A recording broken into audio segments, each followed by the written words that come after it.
Hey guys, it's June 16th, 2024, and for all of you dads out there, happy Father's Day. Today is Sunday, and I got my wife here with me, so we're going to go ahead and hop into the questions from last week. I'm not going to go and waste any time, I'm just going to go ahead and hop right into it today. So, first question I have here is from Trippy Seeds, and the question is, when I'm drunk, I often do stupid things like repeat myself and forget when I put food in the oven. Were there moments domestically living with an alcoholic you found irritating, scary, funny? So many moments. Used to do that. Used to put food in the oven or start cooking it and forget about it. Yeah. So I'd come home and there'd be something burning in the oven or something on the stove. Or just forget to turn like the eyes off, stuff like that, you know, even if you got to it. Used to wake up in the middle of the night and eat. Oh yeah, I used to do that all the time. And leave food everywhere, and I'd be like, you made this mess. And you'd be like, I didn't do that. Yeah. No, I didn't. I don't remember doing that. Yeah. It's because you'd go to bed without eating. Yeah, so I would then go to bed without eating anything and then wake up in the middle of the night. Yeah. And I would leave stuff out all night long. I would get food out and just leave it sitting on the counter. So you might fall asleep in some random places. Maybe if you were sitting outside or something. Leave candles burning. Yeah. Pass out doing that. I never smoked in the house, so that wasn't anything.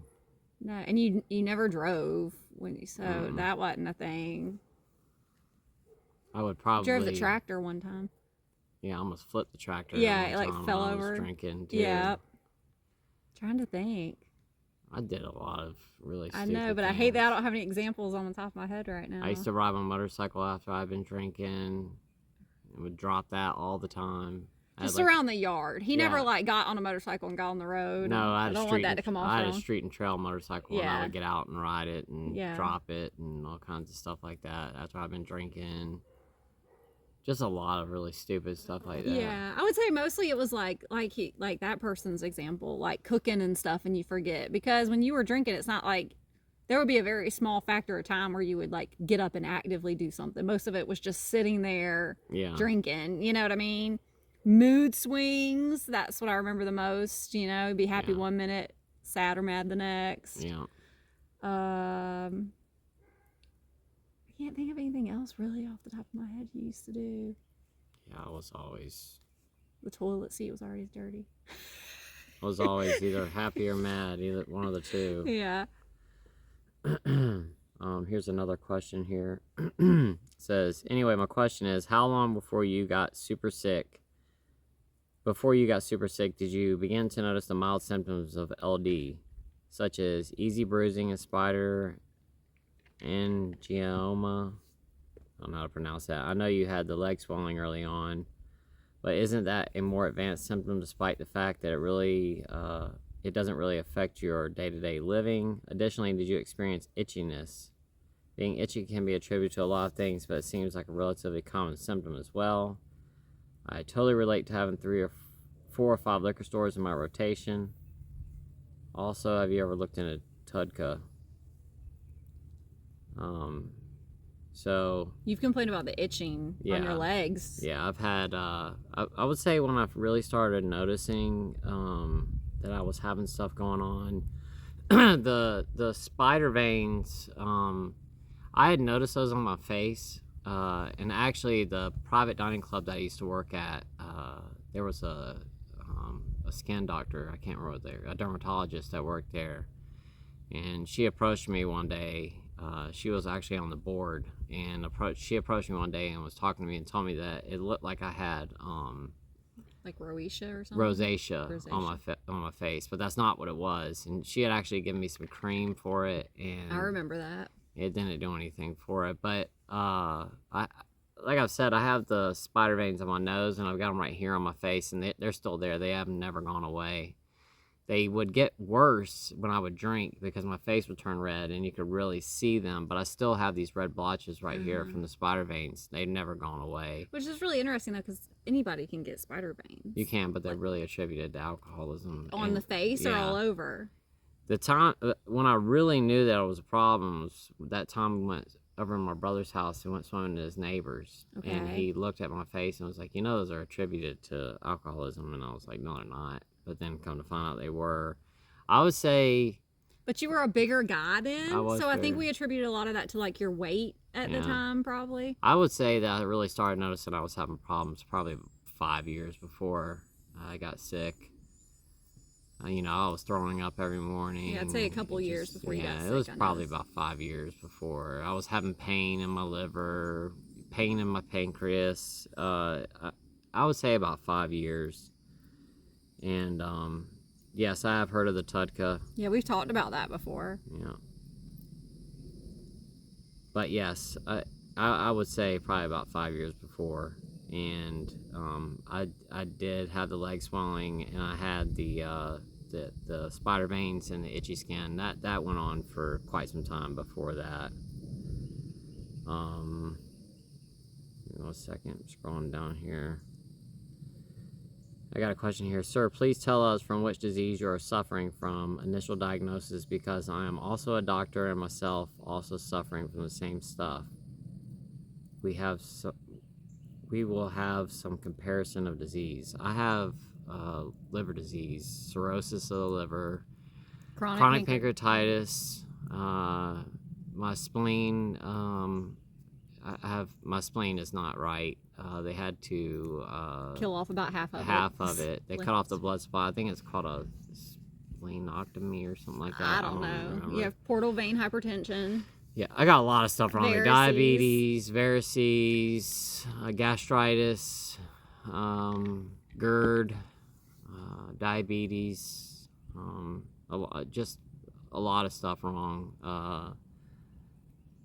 But yeah, that's pretty. I mean, there's a whole list of things. But liver disease, I have decompensated liver.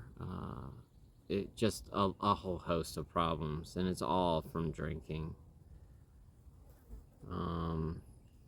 There was a question for your wife. This may have been asked before. I'm sorry if it was, but just wondering how you feel about this community on LD's channel and the people he is helping and the friendships he has made. That's from Angie. Ooh, that's a good question. I think for the most part, it's a super supportive community, and I think it's really good for him when he can hear that he is helping people and that it has made a difference. Because I think when it all happened to him, kind of didn't know what to do. The things that he was told were kind of super depressing, sad, however you want to look at it. So then it's kind of like, well, what do I do now? So I think when he gets to hear about the people he's helped or gets the positive feedback, the people are proud of him for using what he's been through to show others. I think it's humbled him a lot, but overall, I think it's been great. I think there are also times when I can pick up on his demeanor that, not everybody's nice in the comments, and not everybody is. Some people just say mean things, and it's really weird, and you can't stop that. I guess that's just the internet thing, but you can just tell when there's a lot of bad or negative feedback how it affects him. So you can see that. So there's good and bad from it. There's a lot of good. A lot of people out there are super supportive and appreciative of what he's trying to do to help others. And then there's some people that are just say mean things. And I don't know where that comes from for people on the internet. But it's, like I said, it's got its pros and its cons. But I think at the end of the day, he goes, as long as I'm helping people, then I'm just gonna overlook the negative aspects of that and keep trucking, because as long as I'm helping people, that's all that matters. You're always gonna have negatives. That's why I've never entertained the negative comments. I'm not gonna get into an argument with anybody on there, and I'm just not gonna entertain that stuff. It's just, if you start getting into it with people, it's just gonna create a negative environment. Well, and anybody that would say some of the things that are said are not worth sitting there having a conversation with. So I'm just not gonna do it. Form SLD. Curious about the breed of your goats. Do you sell them? Are they just for hobby, or can you milk or eat them? They are Nigerian dwarfs, so they're little. They don't get much bigger than like a golden retriever, I guess. It's my best example. But yes, they're dairy goats. You can milk them. You can show them. Some of them are registered. And yes, when we have babies, they get sold. Some of them get sold to pet homes. Some of them get sold to homes that do milk them and stuff like that. We don't milk them. It's just too time. It's time consuming just keeping them alive. Goats are finicky animals, or these goats are. But yeah, they can be milked. They're not really, some people will, what they do is cull the ones that aren't good enough, and they will butcher them if they're not high quality enough. They're not meat goats though. They're not really enough for that. And to us, they're more pet, like, yeah, we don't eat them. Pets that, yeah, when the babies are born, yes, they get sold, and you know, it might pay for hay for a couple weeks for them. It's not anything big, but it's kind of a little hobby farm. Yeah, she sells them. I wish I could keep them all because they're so cute when they're little, but they all grow up. Yeah. Next question is, I did the same thing. I would make my rounds after work and then take home and hide it. I was always home first. For Miss LD, did you ever dread coming home? Yeah, for sure. I know I talked about that in one of the videos, that I never knew what I was coming home to. And when I say that, I don't mean like, oh my gosh, I had a bad day at work, that was crappy. I mean, in very extreme moods that I didn't know, you know, what I was walking in on. Or I'd walk in and we talked about, something on the stove would still be cooking. And that's really frustrating, you know, when the house could get burnt down. So yeah, of course, there was a lot of anxiety about that, what I was coming home to. But most days he was still at work, so. Yeah, I worked all the time. Yeah, when you had your, no, I would say jobs, you were usually still. She probably. But we had opposite schedules. We had opposite schedules, but she probably was like, I'm not looking forward to him coming home, because there were a lot of days where, you know, we talked throughout the day, and I was a chef, so I had a very stressful job. And especially when I had like big events and stuff like that going on, you know, I went in at 5 o'clock in the morning and I wasn't getting home until 11, 12 o'clock at night. And I'm sure throughout our day, I was, you know, complaining about this or that and how stressful the day was. And this person burnt this, or this got totally destroyed, or this didn't come in on the truck that was supposed to get delivered that day. And she probably knew I was going to come home and be in a horrible mood. Which are just normal everyday things. But when you add drinking on top of it, it's all exacerbated. And there are these big events that occur that usually you just be sitting around complaining about your day. Yeah. So, yeah. Yeah. I mean, just regular, normal, everyday stuff. I mean, but I would get intoxicated and really start throwing a fit. Yeah, I would just keep complaining and just getting really, really negative, especially after I'd gotten drunk. And, you know, like I've talked about on this channel all the time, I had this wild idea that running from our problems is going to solve them all. And I always talked about that. It was this wild idea that if I just left my job and got away from it, that was going to be the answer to all of my problems, and I was going to stop drinking if I could get away from it. But it was too late at that point. You know, do I think that my job and the stress that I encountered there played a part in me becoming an alcoholic? Absolutely believe so. But do I think that at the point when I left my job, I was already way too deep in the bottle. I was a horrible alcoholic, and, you know, thinking that I was going to run away from problems and I was just going to stop drinking was not a good idea. Because when I ran away from my job and then started, you know, because when I first quit, I took a good while off. Mm-hmm. You know, I'd gotten a really nice severance package when I left. Should have been more, but that's a story for another day. I'd given 3 months notice. Separate topic. Yeah, I'm still burned up about that one. But I gave 3 months notice and told them that I would help them hire a new chef. I would help them with the interview process. I would help train the new chef. And they dragged their feet.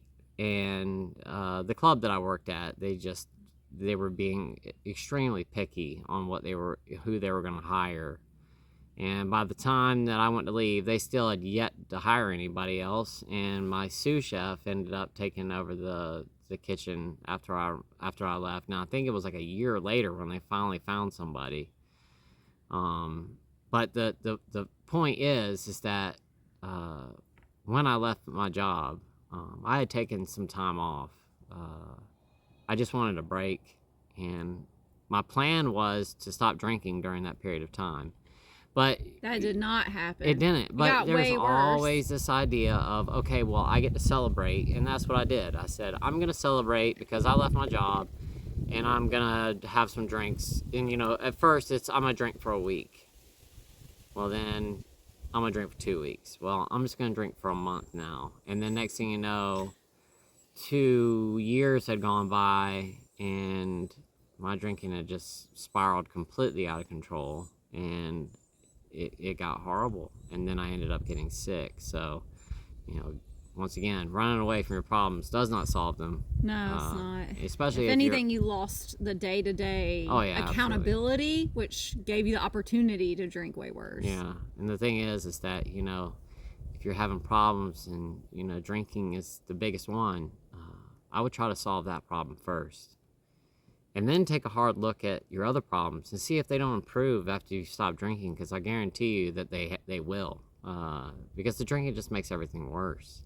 And especially if you're, if your job's bad and your boss isn't very nice, you start drinking, and then you really start going down this dark path of negativity, and you'll really find the worst in everything. You just find the worst in every single aspect of it. And then it's like this snowball effect. It keeps getting bigger and bigger and bigger and bigger. So once again, I think that if you're having problems with alcohol, I would definitely solve that problem before you go running away from everything else. Because until you solve the alcohol issue, or whatever the substance may be, the addiction issue in general, the problems are still going to be there. They're not going to go away. But I think that those problems get easier and easier to handle when you stop drinking, because it can be so much more freeing when you take those handcuffs off, and then you really start to realize that the world's open. Your life is, once you get free from alcohol or whatever substance it is, you realize that you can do anything you want to do. And I think a lot of times we get stuck in this repeating cycle of, we stay at the job that we dislike because we're so deep into our addiction that, we don't see any way out of it. And yeah, you would say, I'm not going to find another job like this. Yeah, we lose our optimism in life. We lose that childlike imagination of, the world's your oyster, and you can go out there and do whatever you want. I mean, you really can. It's so crazy, this life. I always heard that growing up, people saying that, you can do whatever you want to do as long as you put your mind to it. And it's so true. It really is. Whatever you want to do. And there's some things you can't. If you want to be an astronaut and you've got some kind of disease or something like that won't allow you to go up in outer space, well, of course, that's going to hold you back. But, for the most part, I think that you can do whatever you want to do. But until you get away from that addiction, you're not going to be able to see that. But last question that I had on here was, do I miss being a chef? And that's a really hard question to answer. He's still my chef. Yeah, well, I cook around the house. I mean, I cook every single day here. Do I miss being a chef? Yeah, I do. I miss I miss playing around with food all the time. I miss the camaraderie in the kitchen because it's a really tight-knit group of people. I miss all my guys. Probably miss the social aspect, having the guys to talk to all day long. That's what I was about to say. If there's one thing that I really miss about being in the kitchen or the restaurant in general, is I miss the people. I miss the social aspect of it. But we had a lot of fun in the kitchen. And, I was always that guy. I played a lot of jokes, and we were always kidding with each other and joking with each other, and it was just a constant back and forth, banter back and forth with each other, and we just had a really good time. And I miss that, and I miss going to work every single day, you know, first thing in the morning. And, you know, me and one of my guys that worked every single morning, I'd go in and we'd start talking first thing in the morning, talking about our lives. And I had somebody to speak to.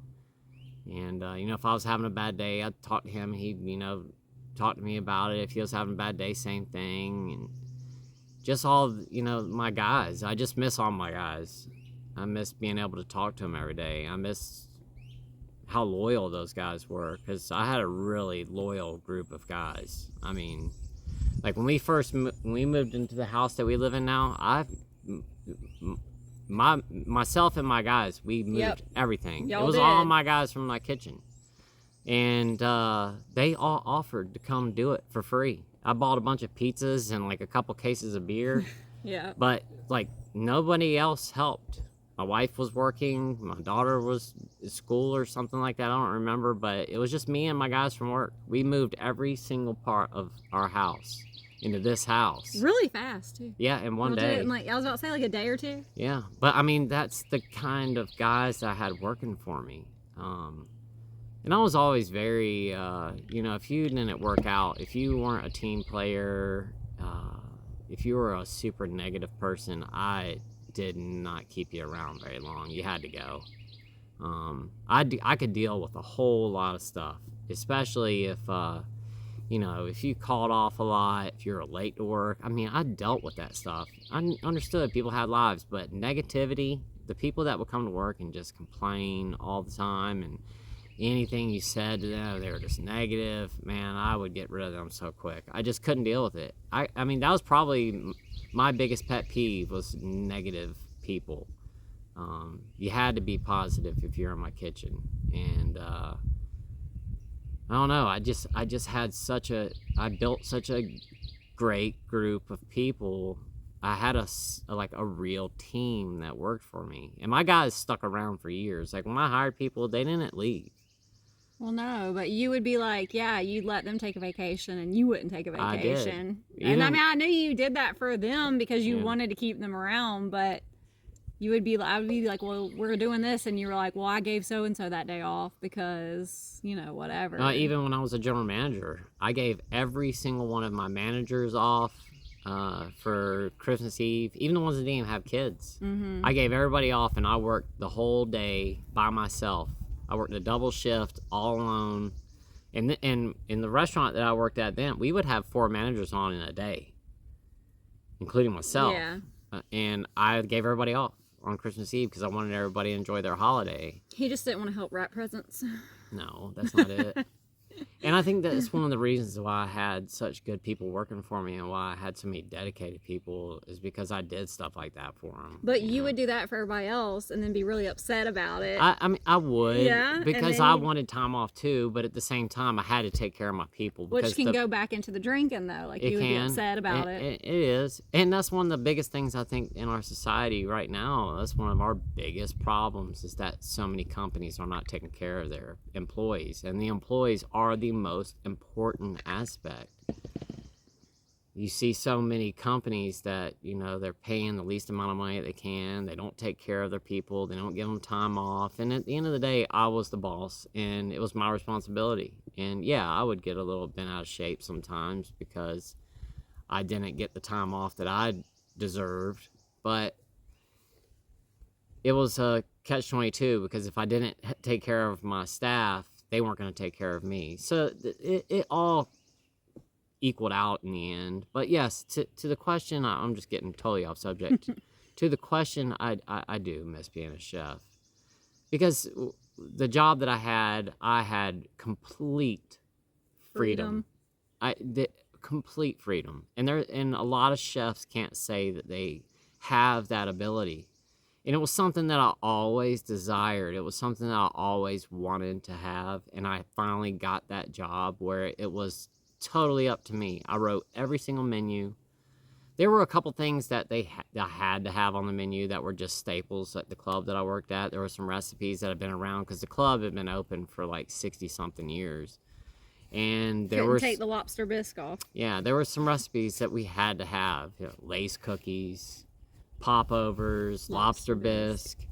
There were just some recipes that we just, you know, there was no getting around it. But for the most part, I would say 95% was totally my decision, my creativity.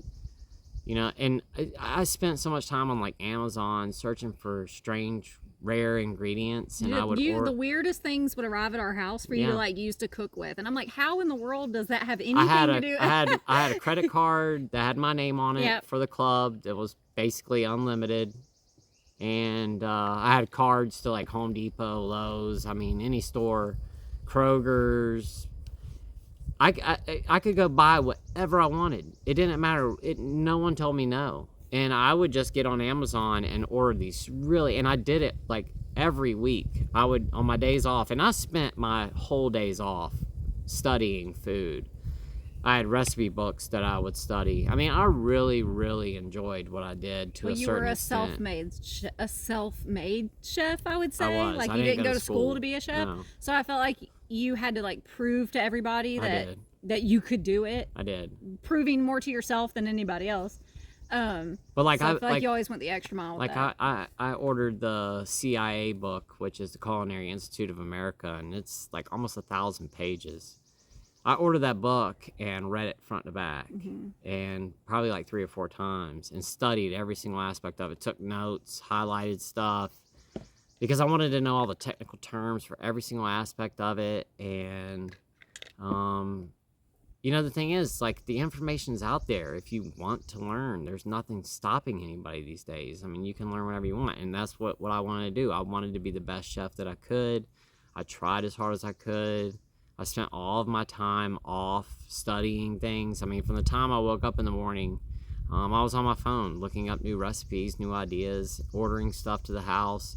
And then what I would do is kind of like a chef's basket for any of you guys who aren't familiar with what that is. Like, a lot of times when they go to hire a new chef, and I would do this too with cooks, what they'll do is they'll take a basket and they'll throw a whole bunch of random stuff in there. And they'll say, here, I want a 4-course meal, and all of these items need to be incorporated into it. And you really try to make it difficult. So, like, there might be a little jar of apricot jam, and then a can of sardines, and a pack of crackers, and some, what's that stinky cheese called?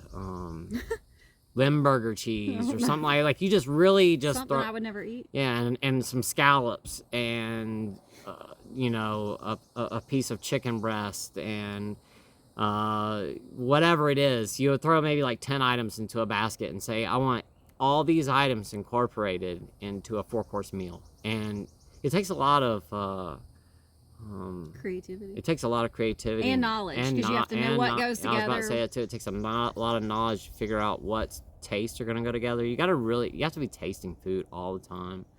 And that was just so much fun doing that. And I would even do that a lot. I would have these competitions I started doing with my sous chefs and with my cooks. And we would do chef baskets like once a week. And for any of my guys that watch my videos, because there are a couple of my old employees who actually watch this channel, they know exactly what I'm talking about. And we would get once a week, I would have the rest of the staff come up with chef baskets, and they would get the same one for like me and my sous chef, and we would have a competition once a week on a slow day, and we would have like 10 items in each of our chef basket, and it would be the same exact thing, and then we would have a competition and see who could win. And there were a lot of times I lost. My sous chef would beat me, or one of my cooks beat me one time. I mean, and I was totally cool with it. It just created an environment for more creativity, and I wanted people to know that I wasn't the best chef in the world. I'm not the best cook in the world, that they could come up with things on their own too. And it was just a way for me to make, help people grow and just create a more creative environment. But I think more than anything, not to keep running on and on and on about myself, but I just think that's probably one of the aspects about that job that I probably liked the most, was the team building and the camaraderie that I developed in the kitchen. I really enjoyed that aspect of the leadership role. And more than anything, more than the cooking, I really enjoyed being a leader. and really, because everybody's different, and learning how to make all them work together. Yeah, and what makes one person tick doesn't make the other one tick, and figuring out this, like, the psychology of it all, and really, because you really have to, like, dig. You gotta, like, ask people questions. You have to talk to them, because you got to find out what motivates them. And there's a lot of conversations involved in that, and you learn a lot of things about people, and you learn a lot of stuff about yourself when you are a leader. And it just taught me a lot. It taught me how to be humble, not make everything about me all the time. I mean, I'm just being serious. I really did. What job would you have given me in a restaurant? I don't know. Come on, you gotta come up with something. A dishwasher? You can't cook, man. There's other jobs in restaurants. I was, from the time when I first I started in the restaurant industry when I was 15 years old. And by the time I was 19 years old, I was, well, basically 18, but 19, I was in a management position, and was in a management position the rest of my career in the restaurant industry. And I just really enjoyed that aspect of it. Which they like to hear funny stories about us. So since you just went to that, because that's when you went and bought us a house. Weren't you like 20 when you did that? 20. You had just gotten like the management position. Yeah. And then you went and bought a house. And I guess so I always remember this. I guess he was scared I wasn't gonna like move in or something. So he showed up at my house with all these trash bags. Do you remember that? We moved into the house that I bought. Yes, that's like what I'm saying. The day after you graduated from high school. But I was living with my mom. You were? Yeah, and you showed up over there with somebody else, and you had like all these trash bags. I don't remember. You don't remember that? I will never forget that. Just started putting my clothes in trash bags. Yeah, no, I was living with a roommate in an apartment, and her parents had just gotten divorced. Yep. So her mom was living in an apartment. Her parents had split up. Her mom had gotten an apartment. We had probably been there for like 6 months, a year before I moved. It wasn't very long. It wasn't long. But I decided that I wanted to get a place for us to live together at, and I started looking around because I was living in an apartment with another guy that worked at the restaurant with me, and started looking around for apartments or houses to rent. And my mom said, "You are absolutely not." She was like, renting. "You will not rent." She basically, which she couldn't make me, but she basically made me go buy a house. I was so scared. She went and found the house. My mom went and found it, made me go and look at it, and I was like, "Oh my gosh!" It was this. The carpet was like purple. Every and pink. single room in that house was a different color. One room was purple, one room was pink. Every single one of the rooms had shag carpet in them. The house was obviously decorated in the 70s. Stayed in the 70s. And stayed that way until we bought the house. You know, the it's house probably something cool now. The house was vacant for like 5 years before we moved in. It was, because I think the original people had it the whole time. They did. Yeah. The original people that built the house, which is a really old house, I think it was built in the 40s. Mm-hmm. They owned the house until they died. Well, no, the wife was in a retirement home. Okay, the husband died. The husband passed away, who actually was a really bad alcoholic as well. Found that out later on because our next door neighbors were rather old, and they had lived there their whole lives basically as well. And I was talking with them one day, and they told me that the husband was a really bad alcoholic. He used to drink back there in that shed that I turned into like my man shed back there. We found military stuff in the shed. We found a whole bunch of it was in the burn pile. It was in the burn pile, that's right. We found all kinds of like military medals and stuff that obviously somebody had burned.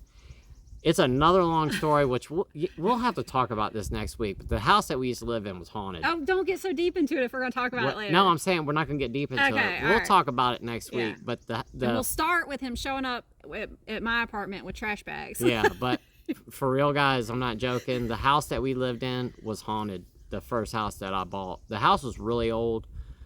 It was around the year 2000 when I bought that house, because I know for a fact that we were living there in 2001 on September 11th, because I was laying in the bed. You were still in college. I was laying in the bed watching TV before I went to work when the the first tower went down. And I know that we were living there during that period of time because I was laying in the bed watching it, and I called you and said something's going on. But anyway, just the house the first house I bought for us was haunted. like, and I'll just tell you guys this real quick. No, like, don't tell I'm just anything. gonna tell them a real quick one. The first night that we moved into that house, we had to sleep in the living room. We had laid our mattresses on the living room floor. Yes. Because we were gonna start with the master bedroom. Because we were not sleeping in rooms with purple and pink No, carpet. so like we had to rip the carpet up because Yeah. there's hardwood floor underneath of everything. So we had to rip all the carpet up, remodeling each room one at a time. pull all the tacking off the floor. We had to sand the floors completely back down to refinish them all. And we were gonna start by painting everything first, and then doing the floors, which led to our first real big argument because. All right, you're getting into so much. You're gonna get them way too much information. That was like our first in big 1 argument because she got paint on a brand new floor. But anyway, the first night that we moved in, since we were trying to start redoing all the rooms, we just were living in our living room. And we had set up our TV, one of the old tube televisions, and we had the stereo set up in there that was hooked to the TV for surround sound and all this stuff. And at like 3 o'clock in the morning, our first night there, the television turned on, the stereo turned on, full blast, the lights turned on. And it would be like we had the stereo hooked up to the TV because we had watched movies. We had just watched a movie that night and turned it off. So it was still on video. That's what I was about to say. So we had the sound system hooked to the TV, not to like the radio or anything. Yeah. But it would cut on in the middle of the night on like the radio. Yeah. Like it would like change what it was connected to. And not just, the radio didn't just turn on. It turned on full blast, all the way turned up. Like we didn't even have it that at high a volume when we had turned it off, but the TV turned on by itself. The stereo turned on and was on the radio, not on video where we had turned it off at, and was on full blast. The lights turned on. It scared the living you-know-what out of us because we were like, what is going on right now? I remember the dog started freaking out. I don't remember that. It was Bear. Bear started Bear. freaking out that night because it was right when all that stuff happened. And then a whole bunch of other things started happening later on down the line, which we're not going to talk about today. We'll talk about it next week. But it was definitely creepy. And then, I said... But we blamed it, I'm sure, it's an old house. It has old wires. Well, I was talking with the next door neighbor. This was leading into that little shed that was in the back. I was talking to the next door neighbors. I said, there's a lot of weird stuff going on in our place. What's the story on this place? And they told me that the husband was in the Army. He was really high up there in rank too, from what I understand. And when he would get home, he would go back in the shed and drink every night. His wife was a librarian. And the lady that lived there? The lady that lived there was a librarian. And he passed away in the house. In the house. If we'd have known that years before, nobody told us that. But he had died years before, and I guess what happened was they had an old like barbecue grill that was built out of cinder blocks in the back that we would make fires in all the time. And when we first moved in, I was walking my brother and one of his friends around the property and showing them the house and all the stuff that I thought was cool. And I was showing them that big burn pit, the fire pit thing. And his friend goes, "What's that right there?" And there was a military medal. And then we started digging around in there more. We found a whole bunch of military medals. Yeah, it was like somebody had burnt the uniform. Yeah, like somebody put the uniform in there and burned it. Yeah. And I pulled all those medals out of there and kept them. And then just weird things started happening after that. And I mean, like, tons of weird stuff. Where are they now? Do you know? I don't know. I don't know if I kept them or not. But anyway, we'll talk about that next week if you guys are interested. Now we have a subject. Yeah, we got a good subject for next week because we had a lot of really freaky stuff happen to us in that place. And I'm not, and like, dead serious, guys. Like, there's no way that this stuff just happened, just happenstance. Like, it was very odd, creepy, scary stuff, middle of the night, just weird things would happen. That made absolutely guys, we're going to go ahead and hop off of here. We're at 40 minutes, huh? And this thing's always we just keep talking and talking, and they get so long. But anyway, I'm going to go ahead and hop off of here. I hope you guys have a wonderful Father's Day today for all you dads. Happy Father's Day. Yeah, happy Father's Day, guys. And for everybody else, thank you so much for watching. I really do appreciate it. And I love you guys so much. And with that said, I will see you guys in tomorrow's video. Y'all have a great day. Bye-bye.